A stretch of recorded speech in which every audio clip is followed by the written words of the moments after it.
Picture this. You're standing in your wedding dress just minutes before walking down the aisle to marry the man you've loved for 7 years.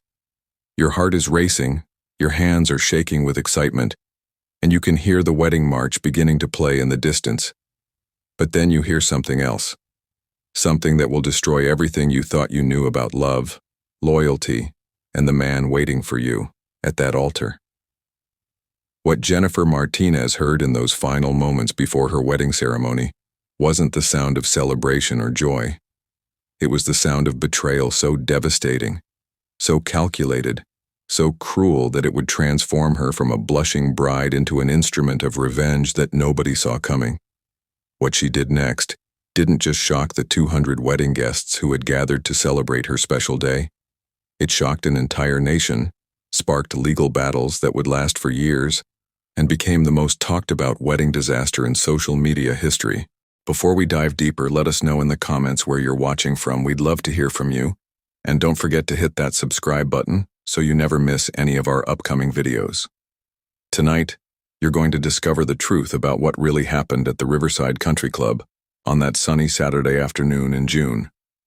You're going to learn why Michael Thompson, a successful 34-year-old investment banker with no criminal record, would risk everything just minutes before his wedding ceremony. You're going to find out exactly what Jennifer heard that changed everything, and why her response was so perfectly calculated that it took law enforcement, private investigators, and a team of forensic accountants over 2 years to uncover the full scope of what she had done. The questions that kept everyone awake at night were simple. How long had Michael been planning this betrayal? Did Jennifer always know what kind of man she was marrying? And most importantly, was her revenge justified, or did she go too far?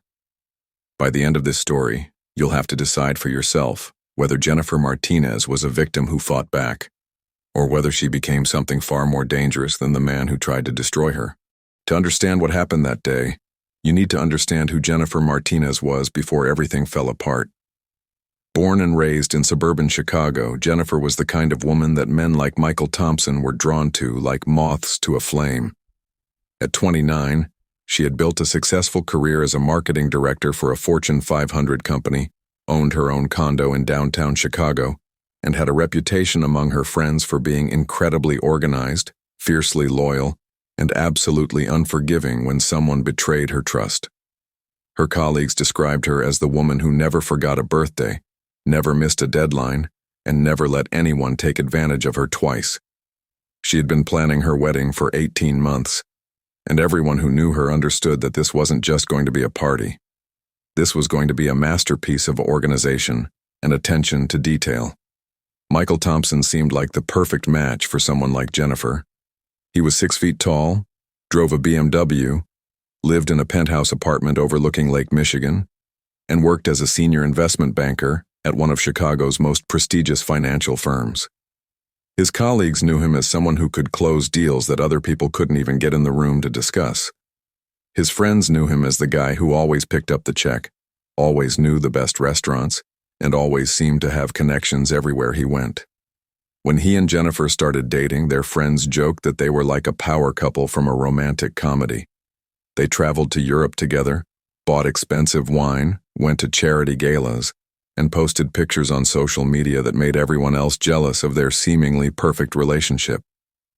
But what nobody understood, including Jennifer, was that Michael Thompson had a secret that went back long before he ever met her. 3 years before their wedding day, Michael had made a series of investment decisions that had cost his clients over $2 million. Instead of reporting the losses and facing the consequences, he had chosen a different path. He had begun systematically moving money between accounts, creating fake documentation, and building what federal investigators would later describe as one of the most sophisticated Ponzi schemes they had ever encountered. By the time he proposed to Jennifer, Michael Thompson wasn't just stealing from his clients. He was stealing from his own company, from his business partners, and from anyone who trusted him with their financial future. The engagement itself should have been a warning sign, but Jennifer was too in love to see it.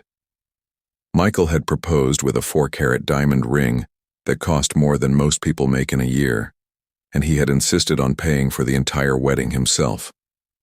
When Jennifer questioned the expense, he told her that he wanted to give her the wedding of her dreams, and that money was no object because he had been planning for this moment his entire life. What he didn't tell her was that the ring had been purchased with stolen money, and that their wedding was being paid for with funds that belonged to a retirement account owned by a 67-year-old teacher who was counting on that money to survive her final years. June 15th started like any other wedding day. Jennifer woke up at 5:30 a.m. in the bridal suite at the Riverside Country Club, surrounded by her bridesmaids, her mother, and a team of hair and makeup professionals who had been booked for over a year. She had eaten a light breakfast, gone through her final checklist 3 times, and spent the morning taking pictures and laughing with the women who meant the most to her in the world. By 1 p.m., she was in her wedding dress, a custom-designed creation that had taken 6 months to complete and cost more than most people spend on their cars. Everything was perfect. The flowers had arrived on schedule, the musicians were setting up, and guests were beginning to arrive for the 3:00 p.m. ceremony. At 2:15 p.m., Jennifer realized that she had forgotten her grandmother's pearl earrings in Michael's room upstairs. These weren't just any earrings. They had been worn by 3 generations of women in her family on their wedding days, and Jennifer couldn't imagine walking down the aisle without them. She told her bridesmaids that she would be right back, and she made her way through the country club's ornate hallways toward the groom's suite on the 3rd floor. As she approached the door, she could hear voices inside. Michael was talking to someone, and at first she assumed it was one of his groomsmen helping him with last-minute preparations. But as she got closer to the door, she realized that Michael wasn't talking to a groomsman. He was on the phone, and what she heard next would change everything. Michael was talking to someone about transferring money, about accounts that would be closed after the honeymoon, and about a plan that had been in motion for months. She heard him say that the wedding was just a distraction, that nobody would be looking at his financial records while everyone was focused on the ceremony and the celebration. She heard him laugh about how easy it had been to convince Jennifer to put both of their names on her savings account, and how grateful he was that she had been so trusting when he asked her to co-sign on several investment accounts that he claimed were for their future together. But the words that destroyed her weren't about money. They were about love. She heard Michael tell whoever was on the other end of that phone call that marrying Jennifer was the perfect cover for what he had been planning, that she was so trusting and so devoted that she would never question anything he did, and that after the honeymoon, he would have access to her credit, her savings, and her reputation to help him disappear if his scheme ever started to unravel.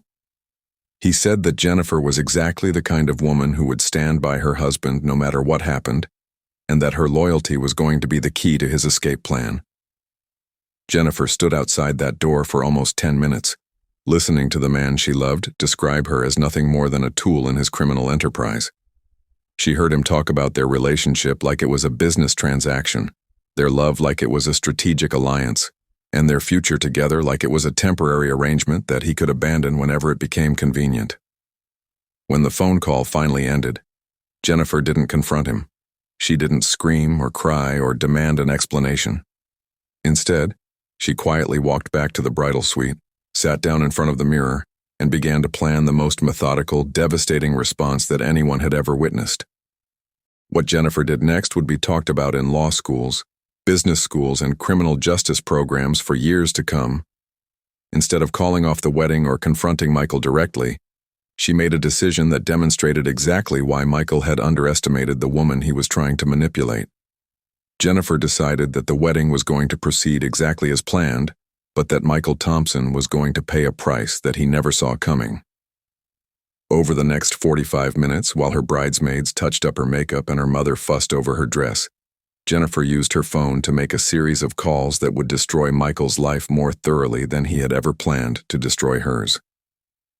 Her first call was to David Chen, a college friend who had become one of Chicago's most successful criminal defense attorneys. Jennifer told David exactly what she had heard and asked him a simple question. If she had recorded evidence of Michael confessing to financial crimes, would that evidence be admissible in court? David's answer was yes, as long as she was legally present when the recording was made. Jennifer's second call was to her brother Marcus, who worked in cybersecurity for a major tech company. She asked Marcus if it was possible to remotely access someone's phone and activate the recording function without them knowing. Marcus told her that what she was describing was illegal, but that there were other ways to gather evidence if she was creative about it.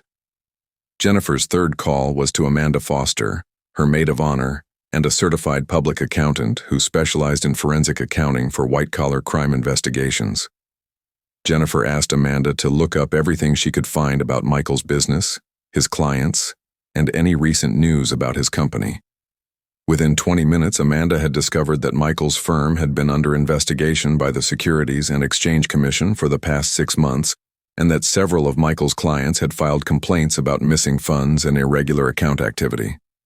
But Jennifer's most important call was to Special Agent Patricia Williams of the FBI's Financial Crimes Division.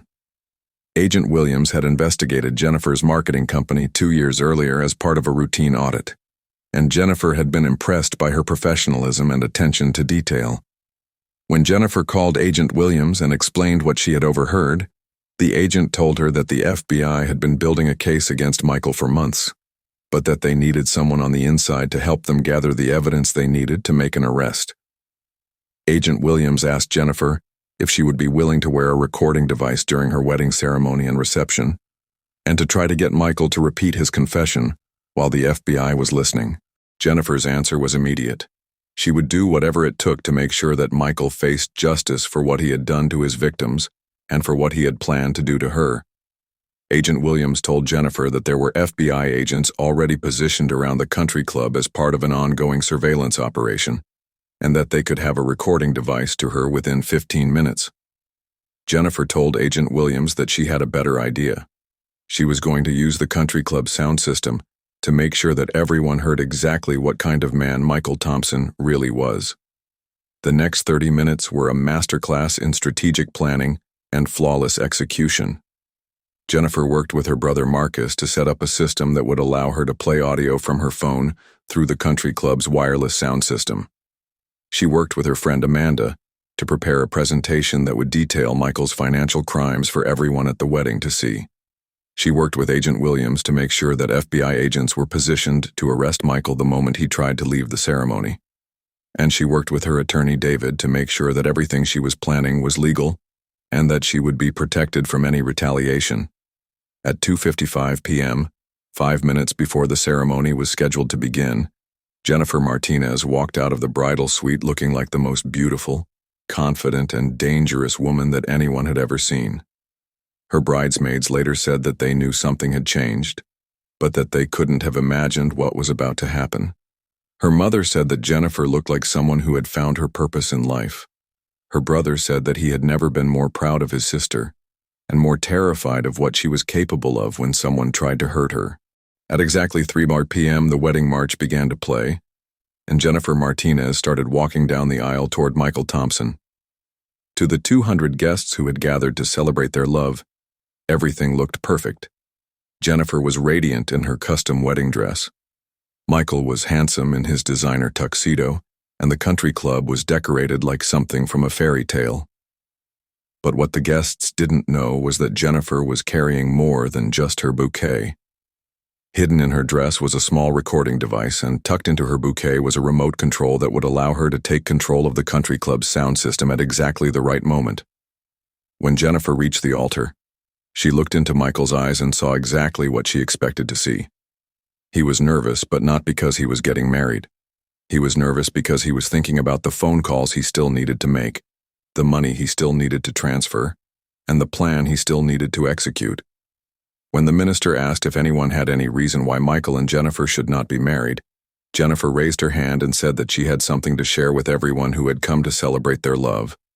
What happened next would be replayed on social media millions of times, analyzed by legal experts on every major news network, and studied by business schools as an example of how to respond when someone tries to destroy your life. Jennifer looked out at the crowd of family members, friends, and colleagues, and she said that she had learned something about Michael that she needed to share with everyone who cared about her. She said that love was supposed to be built on trust, honesty, and mutual respect, and that she had discovered that Michael didn't understand any of those concepts. Then she pressed the button hidden in her bouquet, and Michael's voice filled the country club through the same sound system that had been playing their wedding march just minutes earlier. Every word of his phone conversation was crystal clear. Every detail of his criminal scheme was laid out for everyone to hear. Every cruel comment about Jennifer's trust and loyalty was broadcast to the people who loved her most. The recording lasted for almost 8 minutes, and during that time you could have heard a pin drop in that room. When the recording ended, Jennifer looked at Michael and said that she had one more surprise for him. She nodded to her maid of honor, Amanda, who stood up and began reading from a prepared statement that detailed every financial crime that Michael had committed, every client he had stolen from, and every law he had broken over the past 3 years. Amanda's presentation lasted for 15 minutes, and it was so thorough and so devastating that several of Michael's business colleagues who were at the wedding immediately called their lawyers to ask if their own investments were safe. But Jennifer wasn't finished. She looked at Michael, who was standing at the altar in complete shock, and she told him that she had one final gift for him. She whistled, and FBI agents began walking down the aisle from the back of the room. Agent Patricia Williams approached the altar, showed her badge to the stunned crowd, and placed Michael Thompson under arrest for wire fraud, money laundering, and operating an illegal investment scheme. As the handcuffs clicked into place, Jennifer leaned over and whispered something in Michael's ear that only he could hear. Later, during his interrogation, Michael told investigators that Jennifer had said, "You should have known better than to underestimate a woman who never forgets anything." The arrest of Michael Thompson at his own wedding ceremony was just the beginning of a story that would captivate the country for the next 2 years. Within hours of the ceremony, video footage of Jennifer's revenge had been uploaded to every major social media platform, and wedding revenge was trending worldwide. News organizations from around the globe wanted to interview Jennifer. Legal experts wanted to analyze her methods, and women everywhere wanted to celebrate her as a hero who had turned the tables on a man who tried to destroy her life. But the real story was just beginning to unfold. As FBI investigators dug deeper into Michael's financial crimes, they discovered that his scheme was far more extensive than anyone had imagined. He had stolen over $12 million from more than 40 different clients, including elderly retirees, young families saving for their children's education, and small business owners who had trusted him with their life savings. The youngest victim was a 23-year-old teacher who had given Michael her entire inheritance to invest for her future. The oldest victim was an 89-year-old veteran who had trusted Michael with the money he had saved to pay for his wife's medical treatments. Jennifer's decision to expose Michael publicly had saved dozens of people from losing everything they had worked for their entire lives. But it had also created a legal nightmare that would take years to resolve. Michael's assets had to be frozen and liquidated to compensate his victims. His business partners had to be investigated to determine whether they were accomplices or additional victims. His family members had to be questioned to find out whether they had benefited from his criminal activities.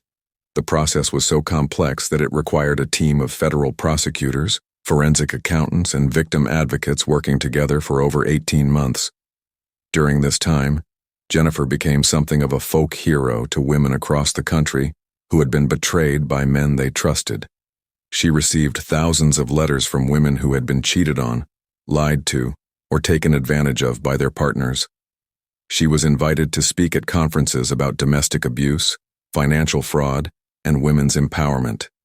She was offered book deals, movie rights, and endorsement opportunities that would have made her wealthy and famous. But Jennifer turned down almost every opportunity that came her way, because she said that her goal had never been to become famous. Her goal had been to make sure that Michael faced justice for what he had done to innocent people. The legal resolution of Michael's case was as dramatic as Jennifer's wedding day revenge. Michael was sentenced to 15 years in federal prison and ordered to pay over $20 million in restitution to his victims. His assets, including the penthouse apartment, the BMW, and even Jennifer's engagement ring, were sold to help compensate the people he had stolen from. His professional licenses were revoked, his business partnerships were dissolved, and his reputation was destroyed so completely that he became a cautionary tale taught in business schools and ethics courses. But perhaps the most satisfying part of Jennifer's revenge was what happened to her own life after the dust settled. Within 6 months of the wedding disaster, Jennifer had been promoted to vice president of marketing at her company, partly because her boss was impressed by her strategic thinking and her ability to remain calm under pressure.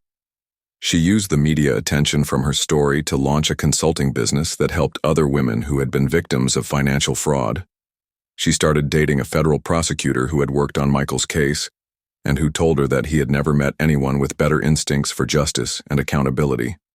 2 years after her wedding day, Jennifer was invited to speak at a conference for women entrepreneurs, where she was asked whether she regretted her decision to expose Michael so publicly. Her answer was simple. I regret trusting someone who didn't deserve my trust. I regret ignoring warning signs that I should have paid attention to.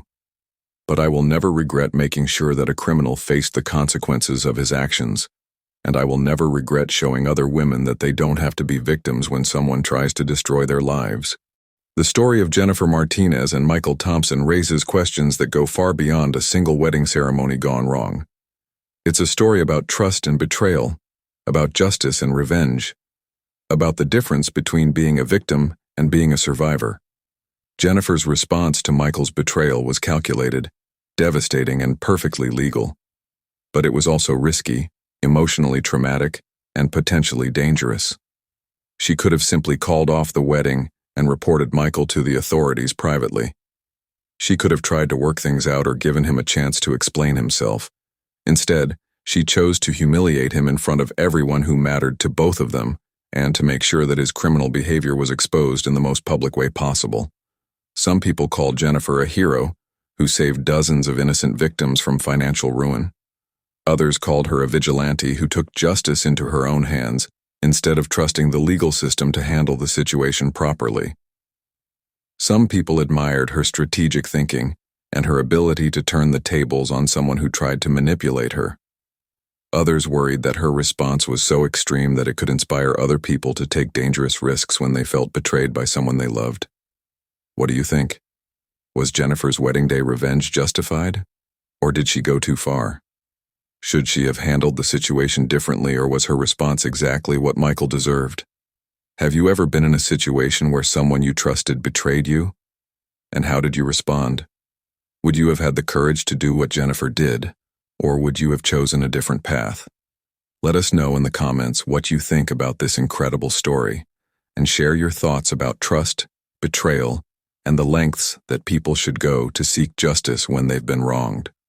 If you enjoyed this story and want to hear more incredible tales of revenge, justice, and people who refuse to be victims, make sure to subscribe to our channel and hit the notification bell so you never miss our latest videos.